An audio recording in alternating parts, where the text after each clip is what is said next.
지킵니다. 먼저는 또 흩어져서 가정에서 예배드리시는 우리 성북교회 많은 성도님들이 또 계시고 또 함께 가정에 모여 있는 우리 자녀들도 있겠죠.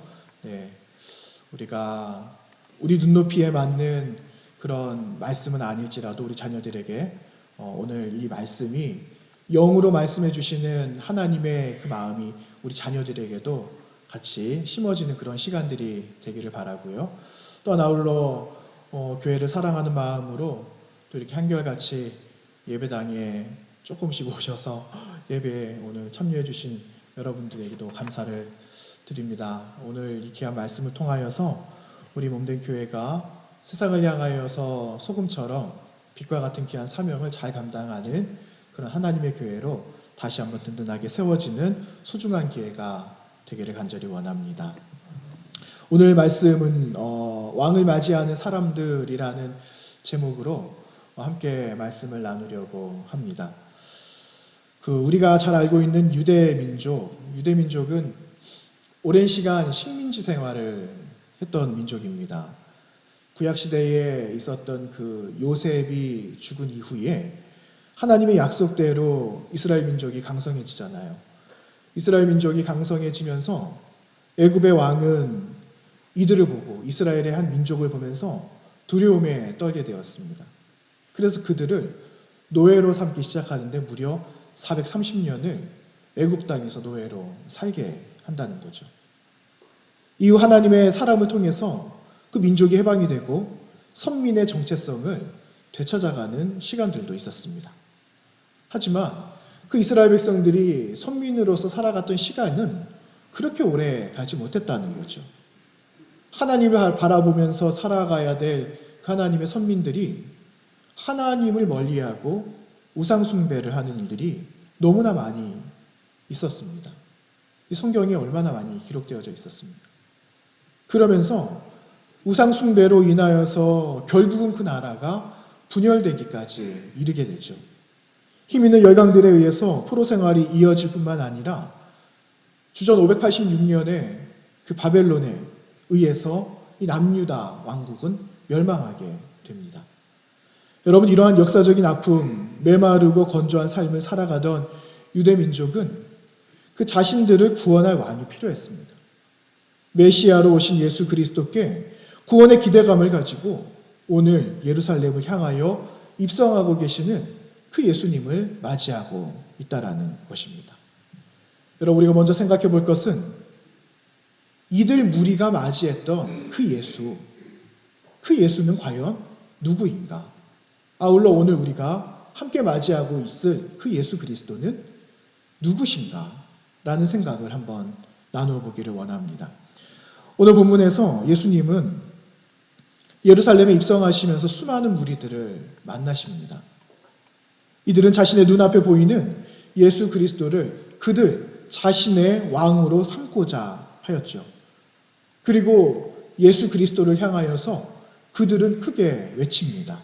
오늘 10절 말씀에 기록되어져 있는데 10절 말씀 제가 읽어드립니다. 찬송하리로다. 오는 우리 조상 다윗의 나라여 가장 높은 곳에서 호산나 하더라.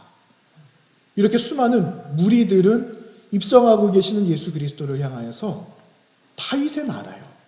그 나라를 찬송하고 있었다라는 사실이죠. 스가랴 선지자의 그 예언의 말씀대로 예수 그리스도가 메시아임을 그들은 믿었습니다. 그러나 정작 예수께서 왕으로 오신 그 본래의 목적, 그 의도는 그들은 알지 못했다라는 것이죠. 이들은 예수 그리스도의 인류를 위한 대속의 문제에는 근접할 수 없었고 당장 자신들의 삶의 문제와 로마의 식민 생활과 억압으로부터 자유를 줄 정치적인 그 메시아, 그 구원자가 그들에게 필요했다라는 사실입니다. 여러분, 여기서 우리가 함께 생각해 볼 것이 있습니다. 과거로부터 현재까지의 삶에 반복되고 해결되지 않은 그러한 식민과 정치적인 어려움들, 나아가서 해방되지 못한 근본적인 이유가 무엇인가? 이거를 알아야 한다는 사실입니다. 그것은 오랜 과거의 시간으로부터 현재의 삶을 묶어놓은 영적인 문제였다라는 사실이죠. 그래서 하나님은 그 영적인 문제가 해결되지 않은 이스라엘이 다시 하나님의 백성 되는 그 정체성을 다시 찾을 수 있도록 하나님 마음은 아프시지만 그 민족과 나라를 무너뜨리시고 주변 열강에 있는 외부로부터 식민 생활을 하게 하셨다라는 겁니다. 여러분, 오늘 다윗의 나라를 외치고 있는 이 사람들은 오래전부터 메시아가 오실 것이라는 그 예언된 말씀을 기다렸지만 하나님의 진정한 그 의도를 알지 못한 채 마치 지금 다윗의 나라를 찬송하고 선포하는 그 소리는 마치 울리는 꽹과리와 같은 의미 없는 외침일 수밖에 없었다라는 거죠. 오늘 저와 여러분에게 찾아오신 그 예수 그리스도, 그분은 누구실까요? 그리고 여러분의 예수 그리스도는 누구십니까? 여러분, 오늘 우리가 살아가고 있는 시대는 예수님을 맞이했던 수많은 무리들보다 더 많은 것을 요구하면서 살아가고 있습니다. 분명한 건 그들과 비교할 수 없는 삶의 풍요로움과 윤택한 삶을 우리는 살아가고 있지만 그들과 동일한 문제를 안고 있다는 건 끊임없이 채워도 채워지지 않는 이 삶을 어떻게 해보기 위한 내가 바라는 그 왕을 우리는 여전히 그들처럼 찾고 있다라는 사실이죠. 여러분, 이것이 오늘 우리가 살아가고 있는 삶의 현실이며 현주소라는 사실입니다.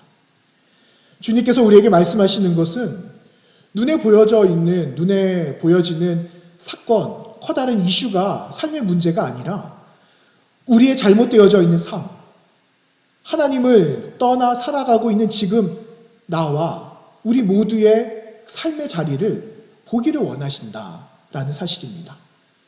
여러분, 그것이 해결되지 않으면 여전히 우리는 갈급함을 채워줄 또 다른 왕을 구할 수밖에 없습니다. 그래서 기억할 건 주님은 우리의 왕이다. 오늘 이 시간에 나를 찾아오신 그분이 나의 필요와 궁극적으로 나의 앞으로의 모든 삶뿐만 아니라 이 구원의 모든 문제를 해결해 주실 유일하신 왕이시며 하나님이시라는 그 사실을 우리가 믿어야 한다라는 사실입니다. 그분이 저와 여러분을 위한 세밀한 계획을 가지고 찾아오신 하나님이시기 때문이죠. 두 번째로 우리가 생각해 볼 것은 예루살렘을 주님은 다시 떠나셨다라는 겁니다. 예루살렘을 예수님께서 입성을 하셨는데 오늘 11절 말씀에 보니까 예수님은 제자들을 데리고 다시 베다니로 나가셨다라는 그 말씀을 기록하고 있습니다. 예루살렘으로 들어오신 주님이 다시 예루살렘을 떠나신다? 여러분, 과연 무슨 일이 있었던 걸까요?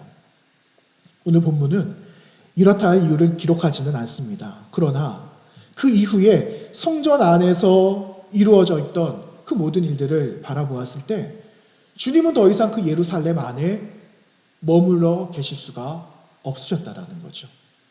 당시 주님의 심정을 우리가 성경을 읽지는 않았지만 누가복음 19장 41절 말씀에는 그 예수님의 심정을 잘 기록하고 있는 한 구절이 등장을 합니다. 누가복음 19장 41절에 이렇게 기록합니다. 가까이 오사 성을 보시고 우셨다. 이런 말씀이 기록되어져 있어요. 예루살렘을 입성하신 주님이 그 바리새인들의 깨닫지 못함을 안타까워 하셨던 거죠. 나아가서 하나님을 예배할 그 처소가 강도의 소굴이 되었으니 더 이상 예배할 수가 없었다라는 사실입니다. 유대인들은 또 뿐만 아니라 함께 거류하고 있는 거류민이나 이방인들이 원한다면 절기가 되면은 이들은 예루살렘으로 올라와 하나님을 예배해야 했습니다. 적어도 3번을 3개의 큰 절기에 함께 모여 하나님을 예배해야 했지만 적어도 이것이 되지 않는다라고 그러면 이 6월절만큼은 단 한 번이라도 예루살렘에 모여서 예배를 드려야 했습니다. 그런데 여러분, 원근각지에서 저 멀리서 우리는 지금 대중교통을 이용하거나 자가용을 이용해서 금방 예배당에 올 수 있지만 흩어져 있는 고대의 수많은 사람들은 예루살렘으로 오기까지 얼마나 많은 시간이 걸리겠습니까? 그리고 하나님께 나오는데 그냥 나올 수 없잖아요.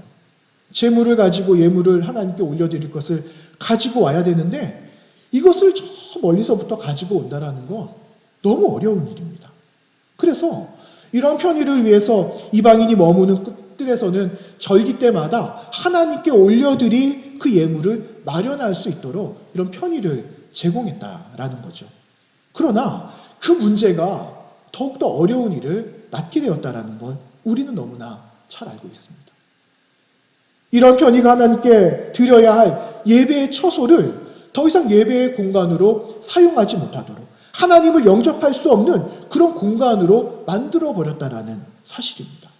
이젠 더 이상 그 하나님의 임재를 사모할 수 있는 공간이 될 수 없게 된 겁니다. 여러분, 영적인 고향, 그 예루살렘을 향한 그 수많은 사람들, 성전에 올라오기 위하여 예비하고 올라왔던 그 수많은 사람들 얼마나 사모하면서 왔겠습니까? 영적인 고향인 그 예루살렘에서 예배를 드릴 수 없고 이제는 하나님을 영접할 수 없다면 이제는 그 하나님을 다시 만날 수가 없는 것 아니겠습니까? 때문에 하나님을 예배할 새로운 예루살렘의 회복을 위해서는 그때 그 당시의 사람뿐만 아니라 지금 살아가고 있는 우리의 삶도 강도의 구렬로 만들었던 이 모든 영혼들을 다시 한번 깨끗하게 정리하여 우리의 있는 몸과 마음을 하나님께 올려드려야 한다는 사실입니다. 하나님이 계셔야 할 그 자리에 다른 것으로 올려놓고 그것이 마치 나의 주인인 것처럼 행세했던 이 모든 것을 다 끌어내려놓고 다시금 우리는 이 종려주의를 맞이하면서 영적인 고향인 그 예루살렘을 다시 한번 회복할 수 있어야 하는 것입니다. 그러기 위해서 여러분, 우리가 어떻게 해야 되겠습니까? 우리는 이 영적인 고향 예루살렘을 회복하기 위해서 우리는 무엇을 해야 될까요? 우리 주님처럼 우리도 눈물을 흘려야 합니다. 세상과 영혼을 향하여서 애통하는 마음을 가져야 됩니다. 왜 우리만 할까? 왜 우리가 해야 될까? 이렇게 우리는 되물어볼 수 있지만 여러분, 애통하는 자가 먼저 위로받기 때문에 우리는 먼저 세상을 향하여 주님처럼 눈물을 흘릴 수 있어야 되는 거죠. 마태복음 5장 4절 말씀에 우리가 잘 아는 말씀 나옵니다. 애통하는 자가 위로를 얻는다. 그 말씀이 기록되어져 있습니다. 애통하는 자가 위로를 얻기 때문에 위로할 수 있는 겁니다. 민족을 위해서 함께 울고 함께 애통해야 하며 그들을 위로해야 됩니다. 여러분, 이 땅에는 수많은 교회가 있어요. 그리고 우리도 이 예배당에 나가면 세상 속에서는 교회로 살아가고 있지 않습니까? 교회로 세상을 살아가는데 세상을 향할 때 얼마나 불편합니까? 세상을 향해서 살아가는 것이 쉽지 않습니다. 어렵습니다. 세상이 우리에게 쉽게 다가오는 것도 어렵지만 우리 또한 세상을 품고 세상과 함께 어울린다는 것도 사실 쉬운 일은 아닙니다. 그러나 교회는 세상을 향하여서 애통하는 마음을 가지고 주님처럼 눈물을 흘릴 때 이 땅이 되살아난다라는 사실을 기억하고 애통하는 마음을 가질 수 있어야 하는 것입니다. 이곳에 계신 여러분, 또한 가정에서 함께 모여 예배드리고 계시는 사랑하는 성북교회의 우리 모든 성도님들, 사랑하는 자녀들까지 우리 주님처럼 애통하는 마음으로 세상을 다시 한번 살려나갈 이번 한 주간을 살아가면 어떻겠습니까? 그 마음을 가지고 성령님이 내 안에 계시고 세상을 위로하시고 나를 위로하시고 교회를 다시 한번 보듬어서 세상 가운데 거룩한 사명을 주시는 주님의 마음으로 우리가 세상과 함께 나누는 그런 한 주간이 되어야 할 것입니다. 여러분, 코로나19의 그 영향이 참 오래 가잖아요. 금방 이것이 호전될 거라고, 진정될 거라고 생각은 하지 않습니다. 공적 예배를, 이 모임을 기약할 수 없는 가운데 우리는 여전히 형편대로 예배를 드리고 있지만 여러분, 그럴수록 교회를 위해서, 사랑하는 성도님들을 위해서, 자녀들을 위해서 여러분 함께 눈물로써 기도해 주시기를 부탁드립니다. 교회 생활에 많은 변화가 있을 거라고 이야기합니다. 한국교회가 많이 염려를 합니다. 교회 나오지 않아도 지금 이 상태대로 예배드려도 된다라고 생각하는 사람들이 더 많이 생겨날 거다라고 이야기를 하고 생각하기 때문에 많이 염려하고 있는 거죠. 여러분, 하지만 한 가지만 기억할까요? 염려를 다 내려놓고 하나님께서 우리를 교회로 불러주셨습니다. 사람이 모여서 교회를 이루어가지만 이 교회는 예수 그리스도가 머리가 되어주셔서 머리로 되어져 있고 우리는 그 지체가 되어져서 그 사명을 잘 감당하면 되는 거죠. 여러분, 그 사명이 무엇이겠습니까? 애통해하는 마음으로 주님께서 눈물을 흘리셨던 것처럼 교회를 위하여 눈물을 흘리고 사랑하는 성도들을 위해서 함께 눈물을 흘릴 뿐만 아니라 온 세계를 위하여 함께 주님의 마음으로 눈물을 흘릴 수 있다면 여러분, 이 땅은 새롭게 아프지만 또 하나의 하나님의 섭리를 발견하게 될 줄로 믿는 것입니다. 그 다음으로는 여러분, 교회 밖의 형편을 살펴주셔야 됩니다. 교회와 밖의 세상은 서로 분리가 될 수 없습니다. 세상이 있기 때문에 교회는 세상에서 소금이 되고 빛이 될 수 있는 것처럼 교회로서 세상에 감동과 함께 애통하는 마음을 나누는 그러한 매일의 삶을 우리는 살아가야 합니다. 여러분, 눈물로 씨를 뿌리는 자가 기쁨으로 단을 거둔다라는 말씀이 있잖아요. 우리가 세상을 향하여 눈물을 흘리고 씨앗을 뿌리고 애통하는 마음으로 가슴을 칠 때 여러분, 세상은 우리를 당장 알아주지 않는다라고 할지라도 꼭 알아주기 위하여 무엇을 하기보다는 여러분, 우리의 그런 애통한 마음으로 세상을 보듬고 나아갈 때 세상과 화해하며 그 안에서 하나님의 놀라우신 그 경지와 하나님의 섭리를 보게 될 줄로 믿는 것입니다. 여러분, 이번 한 주간을 살아가실 때 교회와 성도와 사랑하는 가정과 또한 세상을 향하여 우리 주님처럼 눈물을 흘리며 살아가시는 저와 여러분이 되시기를 부탁을 드리도록 하겠습니다. 마지막으로 오늘 본문에는 진정으로 왕을 모신 사람이 등장을 합니다. 그런데 이 등장하는 사람은 눈을 크게 뜨지 않으면 잘 볼 수가 없어요. 이들은 자신들을 포기했던 사람이었기 때문입니다. 여러분, 오늘 본문 서두에 보시면 우리 주님께서는 그 익명의 제자 두 사람을 부릅니다. 오늘 11장 1절 끝절에 보시면 예수께서 제자 중 둘을 보내셨다. 이렇게 말씀이 기록되어져 있죠. 그리고 2절과 3절 말씀에서 주님께서는 그 제자에게 말씀하시는데 우리 2절과 3절 말씀을 다 같이 한번 봉독하도록 하겠습니다. 시작. 이르시되 너희는 맞은편 마을로 가라. 그리고 들어가면 곧 아직 아무도 타보지 않은 나귀 새끼가 매어 있는 것을 보리니 풀어 끌고 오라. 만일 누가 너희에게 왜 이렇게 하느냐 묻거든 주가 쓰시겠다 하라. 그리하면 즉시 이리로 보내리라 하시니. 여러분, 익명의 제자는 우리 주님의 말씀에 즉시 순종을 합니다. 그런데 그 방법은 좀 상식적이지가 않죠. 범인으로 오해받을 수도 있어요. 하지만 제자들은 주님께서 하신 말씀대로 따릅니다. 그리고 주님께서 하신 말씀대로 하였을 때 그 말씀대로 이루어지는 것을 이 제자는 보게 되죠. 여러분, 오래전에도 이러한 일들이 있었습니다. 날이 새도록 그물을 밤에 던졌는데 날이 샜지만 물고기 한 마리를 잡지 못했던 적이 있었어요. 예수님께서 뭐라고 말씀하십니까? 깊은 데 가서 그물 던져라. 그랬더니 그 그물 안에 수많은 물고기가 잡혀 있는 것을 보게 되었습니다. 들판에 수많은 사람들이 모였어요. 예수님의 말씀을 듣고 그리고 함께 그 들판에 있는데 때가 되어서 먹을 것을 찾아야 되는데 먹을 것이 없습니다. 그런데 어느 한 소년이 가지고 나온 자그마한 도시락, 그거밖에 없었는데 그것을 하나님께 예수님께 기꺼이 드렸더니 예수님께서는 이 들판에 모여져 있는 수많은 사람들에게 먹이시고도 수많은 이 양식이 남았던 것을 우리는 그 사건을 통해서 알고 있습니다. 사랑하는 여러분, 믿음의 사람으로 우리가 할 수 있는 선택은 주인이신 그 주님의 말씀 앞에 순종하는 것인 줄로 믿습니다. 여러분, 때때로 주님의 말씀은 우리에게 막연함을 던져주기도 하죠. 하지만 그 막연함이라는 것은 우리의 믿음의 정도를 가늠할 수 있는 기회입니다. 그래서 그 기회를 통해서 우리가 하나님 앞에 그 말씀 앞에 순종할 때마다 우리는 그 믿음의 분량이 날마다 성장할 수 있게 된다는 사실을 기억해야 됩니다. 여러분, 그 믿음으로 나귀의 주인을 만나는 그 제자들, 주님의 말씀을 그대로 전했어요. 나귀의 그 주인 역시도 그 말씀을 듣고 그 나귀를 사용하실 분에게 보냈습니다. 여러분, 이 사람은 어떤 사람이었을까요? 제자들이 나귀를 주께서 쓰실 것입니다. 나의 주인이 이 나귀를 쓰실 것입니다 라고 전했을 때 이 주라는 단어는 헬라어로 퀴리오스라는 단어거든요. 주인, 이런 뜻이에요.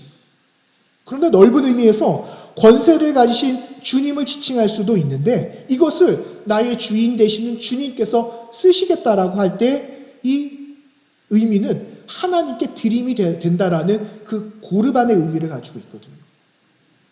이 나귀의 주인은 하나님께 드림이 될 이 물건, 성물이라는 그 의미에서 결단과 헌신으로 예수님께 그 나귀를 기꺼이 드린 믿음이 있었다라는 겁니다.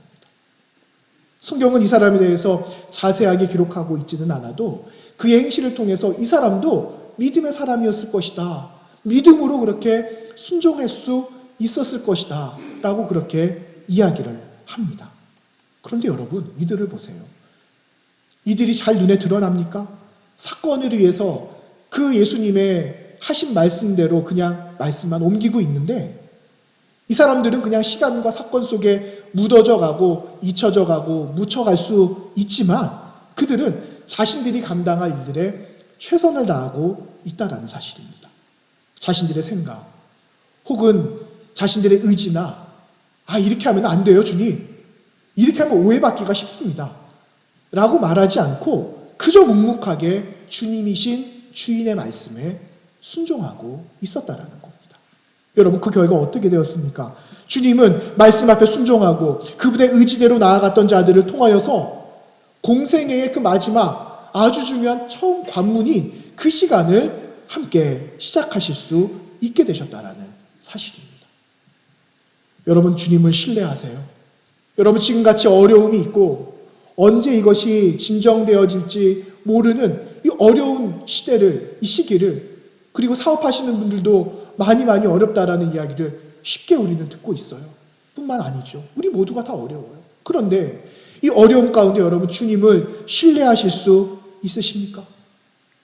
우리 주님은 나귀 한 마리 그 미물을 사용하시기 위해서 세밀하게 준비하셨어요.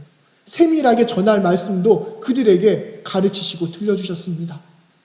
어쩌면 무례하게 보일 법한 이 과정 속에서도 한치의 오해나 그 오차 없이 각자 그들이 준비할 수 있는 대로 우리 주님은 그들에게 말씀해 주신 것을 우리는 오늘 말씀을 통하여서 보고 있지 않습니까?